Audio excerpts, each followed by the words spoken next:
Brian Waters here with the Leopard Claw. We're going to scrape a pec today. So two things you need to know about the pec before we get started. We're going to do pec major. The fibers are going to go from the sternum out to the shoulder, kind of like this. And then the second thing you need to know is there's two heads that we're concerned with. Technically you could get into a third head, which is a variant, but two heads we have to be concerned with. One is the sternal head and the other is the clavicular head. So you'll notice the sternal head is going to be a little bit meatier.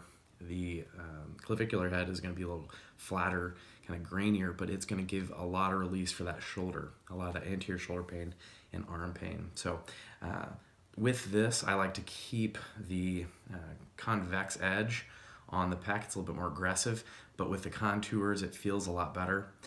Typically, I like to go with the fibers of the muscle, but you'll see I will go kind of across them also if I start to find a gristly spot. So let's start. Don't forget your field foam, Combat 1. It's good stuff. It disinfects and it lubricates. A little bit goes a long way. And we'll start to detect. So we're just going to scan the area. I just did chest, I think 2 days ago. So I'm going to feel it a lot up in here. So already I'm picking up some stuff up here in this upper head, upper portion. So now that I've detected, I'm going to start to desensitize.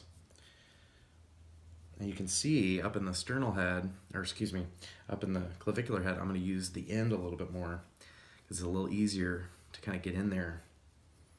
But again, I'm trying to keep that bevel side up at about 45 degrees.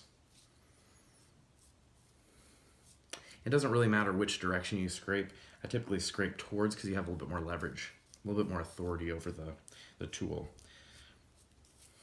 Let's get down into the sternal head a little bit. Not a whole lot down in there. Sometimes you can flex it down there and see if you pick up anything else. Mine doesn't feel too bad. So we'll stick up in here. So once we desensitize that, detect, desensitize, we're going to degristle. So now we'll get a little bit more aggressive. And that's where I'll use more of the tip.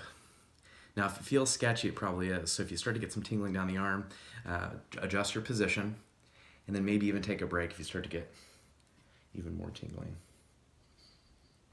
Okay, I need a little bit more of this.